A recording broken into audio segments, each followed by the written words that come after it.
nendra netraku lewat liris suara angin tak titipke rasa kasmaran sedina kaya sawindu ngantu-antu nganteni tak kamu.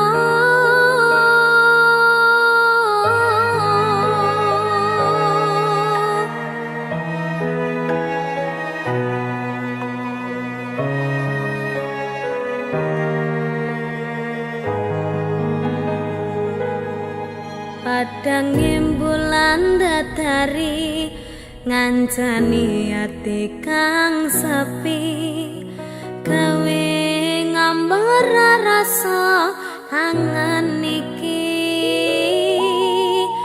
anganku iki tanda yakti tresna ing ati kaya bulan menehi padang ing wangi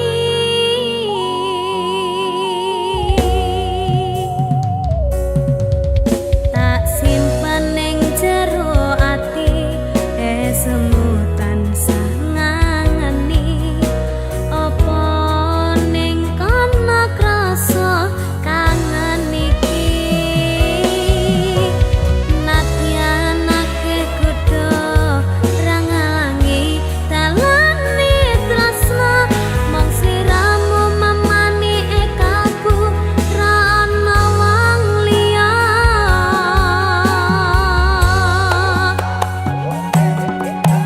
rangana swara hatiku kang nandang kangen sliramu kang tansah manah atiku saben wengi ra bisa nendra netraku lewat liris suara angin tak titipke rasa kasmaran sedina kaya sawindu ngantu-antu nganteni tak kamu. Niken tak titipne rasa kangenku lewat angin wengi Terus tak titipne rasa sayangku lewat soroting rembulan kang sumunan terus ngertenono yen tresnaku jembar kaya dene samudra biru terus ngerti ora Kak, aku maca aku bariki ya tak ngerti ya.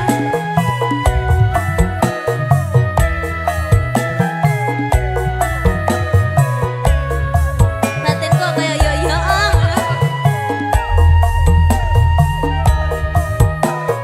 Ya.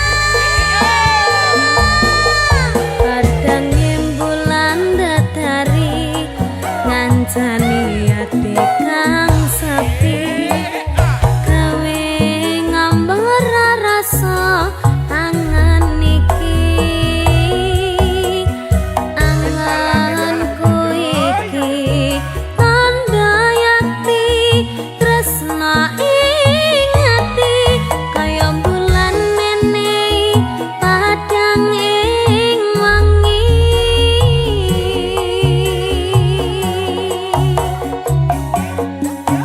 tak simpan ning jero ati semu tansah ngangeni apa ning kana krasa kangen iki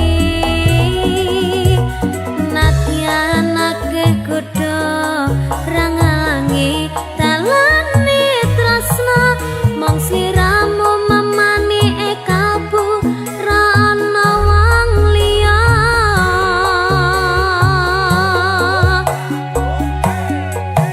rangana swara hatiku kang nandang kangen sliramu kang tansah manah atiku saben wengi ra bisa nendra netraku lewat liris suara angin tak titipke rasa kasmaran sedina kaya sawindu ngantu-antu nganteni tak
rasane pait tenan mangan mangut lele rasane kok padha tempe apa kaya ngene rasane wong ora duwe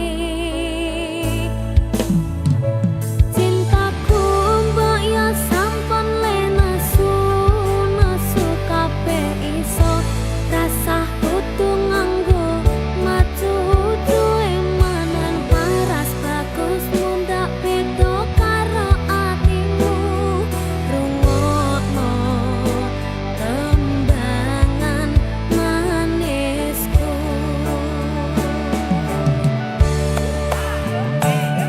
sayang ngapunten saestu yen dereng saged nuruti apa karepmu tapi aja sumelang ana dina liyane bakal tak upayake mbuh kepiye carane tresnaku ora bakal luntur sayangku ora bakal goyah senadyan kahanane bubrang aku bakal setia ora mungkin mendua matur suwun sampun ana ngancani ning saben dina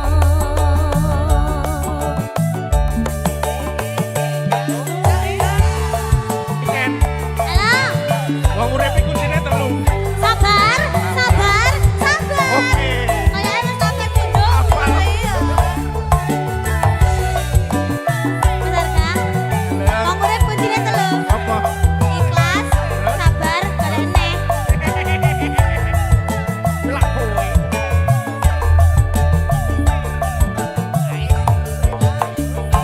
cintaku mbok ya sampun lenesu nesu kabeh iso rasah kudu nganggo macu cuwe mangan paras bagus mundak beda karo atimu rungokno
berberi apa Ken? Berpasangan, berpasangan, berpasangan.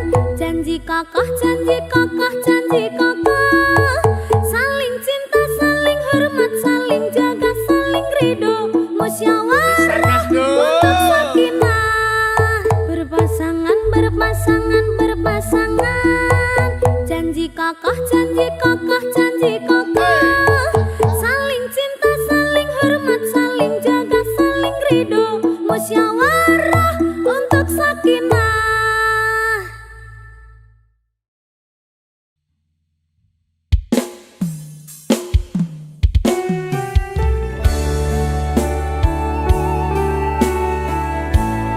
Aku wis hafal tembok sakinah lho. Ya, ana temu pramuka apa lho kan? Ora.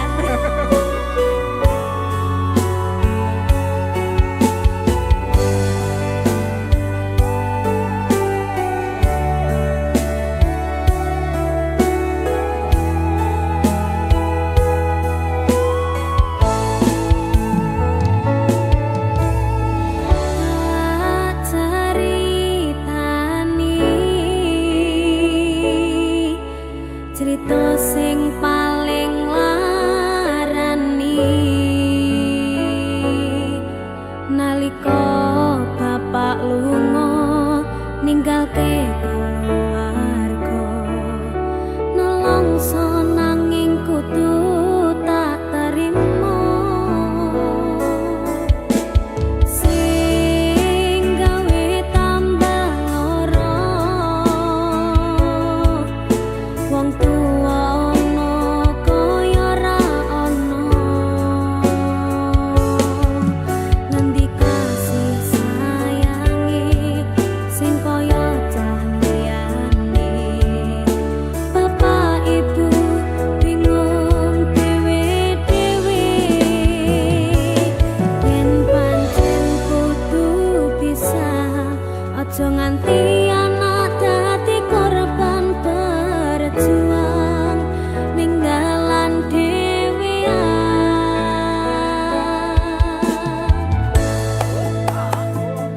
ora ana sing njaluk dilahirke nang keluarga sing kaya ngene tak tampa omonane kabeh kahanane yen pancen ngene iki takdire kudu iso kuat galungane mergo ra disangga wong tuwane kudu iso ngadeg dhewe ra ono cekelane ngene mang anak sing rusak omahe. Ken, Halo, tembok sakinah apal to? kapan? Lah mau ngecane kuwi kapan? Kapan? Dipikir sih, egone wong tua abot. Oh iya. Apa meneh lagu iki? Ayo, kaya lagu iki lho. Kayak kisahku. Alah, meneh kabeh kisahku kabeh.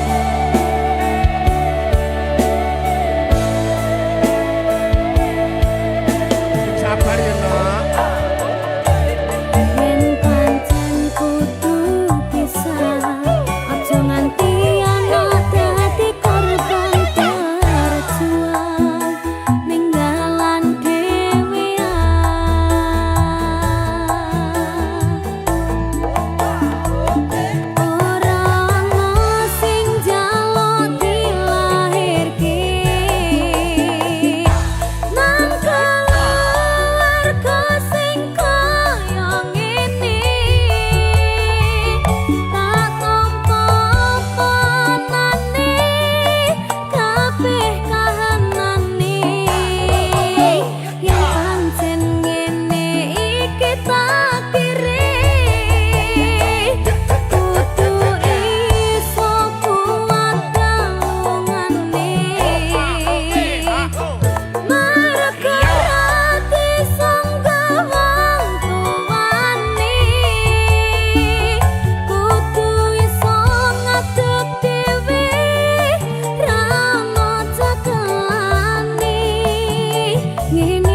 ngancani nulis cerita uripku yo mung kowe ning atiku ra ono liyane selawase bebarengan tekan patine.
tansah nganteni satyon rajang telenging ati angen-angen tumlawang suwung ing wengi sapi tansah ngranti tekamuduh yayi wong ayu aki nyadao ning sandingku nyawang manising esemu gawe larame rasaku tantraming atiku kaya bakat tresnamu sanyangku indah samudra pasang kang tanpa wangenan tresno kumring sliramu sayang cahyane bulan kang sumunar apyo ring tawangan yati sliramu kang dadi lamunan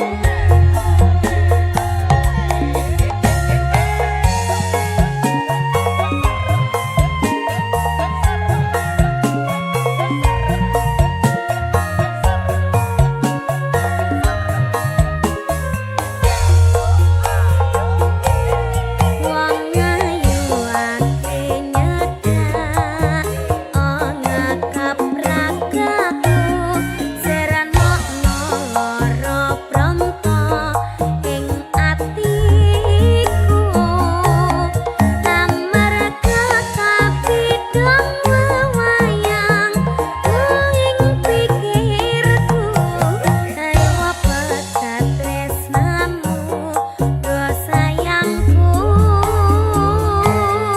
indah samudra pasang kang tanpa wangenan tresno kumring sliramu sayang cahyane bulan kang sumunar apyo ring tawangan yati sliramu kang dadi lamunan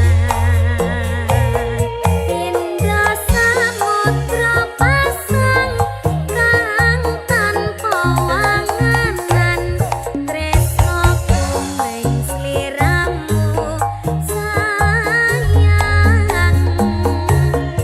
cahyane bulan kang sumunar apyo ring tawangan yati sliramu kang dadi lamunan yati sliramu kang dadi lamunan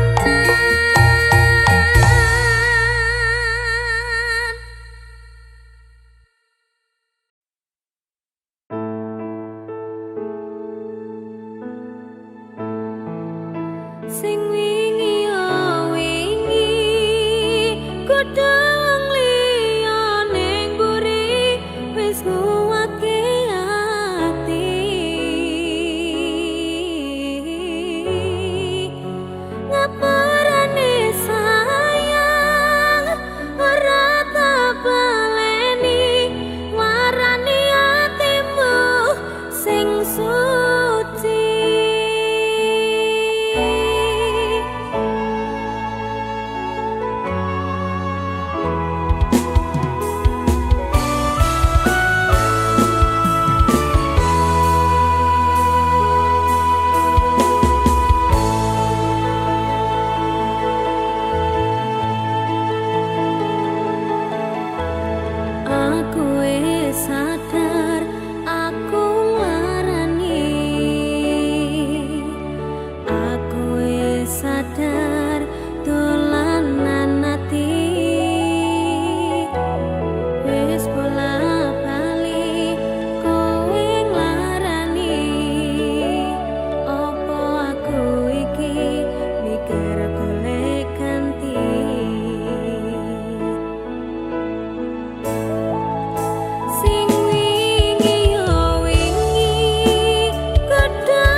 Simbo aku sing ayu dhewe, ijazahku SMP pengalaman ora duwe, paling penak rabi wae. Aku rabi, aku kenal Jawa, irunge rada sempok, setengah tua, iki awak lagi bosok, raleh duwe saka Simbok, pengen nyambel renek Lombok. Kamu cakep bikin aku penasaran, oh ya, kayak artis yang turun dari sedan. Aku pusing karena selalu mikirin, ku bawakan dukun dari Magetan, Magetan ora mempan. Kadukun Jombang ora mempan. Kadukun Ngawi saya edan. Aku bunuh diri mangan duren satu litek, menek power sak nyeploke, enek bocah ganteng dhewe gawerene tak rapine. Pertamanya aku nggak mengerti kenapa ditangkap Pak Polisi, digebukin setengah mati, disuruh ngakuin barang bukti. Masalahnya karena narkotika, heroin, putau dan sabu-sabu. Wajahku dipotret wartawan sehingga fotoku masuk koran. Jangan bung, jangan menghisap sabu, larangan agama. Jangan bung, jangan membajak lagu, larangan negara.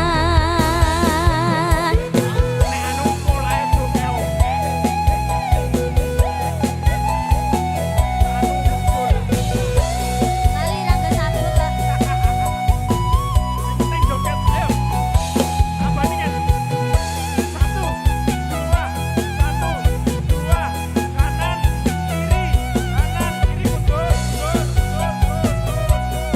Terus ngawuren.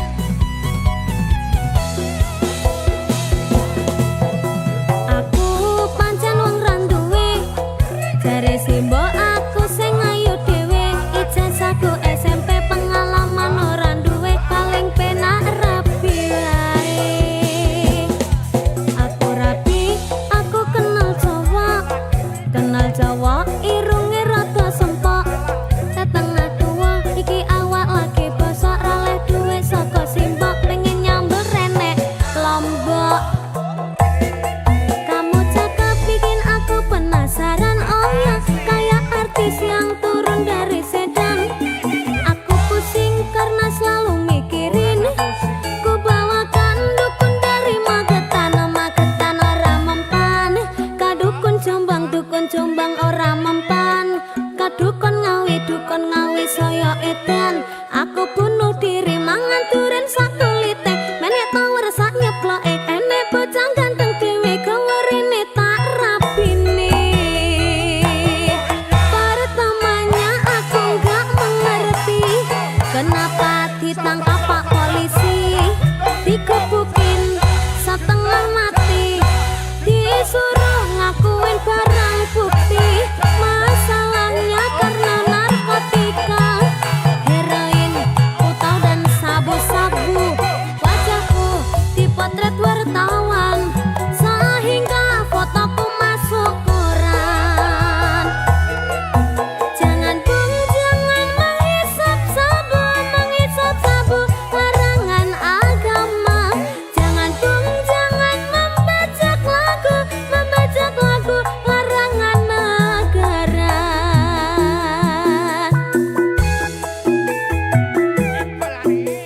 Gila gigi nyanyi soro ya Mas.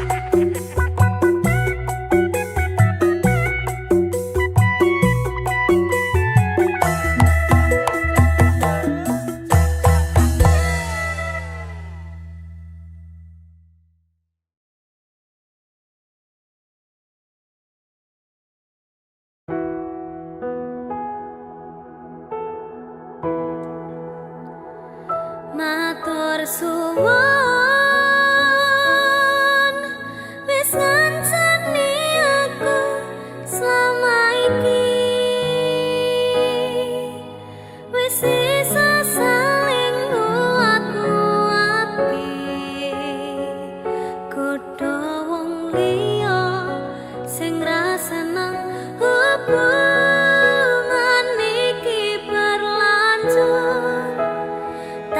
tak mlakune ning jaba banter tenan angine saya dewasa ngenteni badai tarang nanging sinau nari ning tengah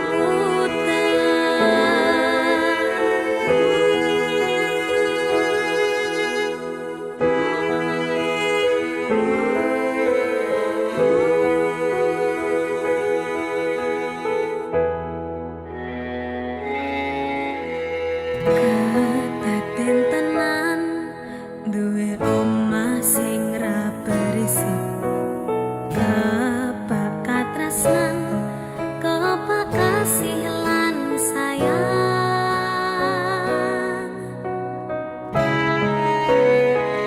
sok gede harga dadi apa ya yang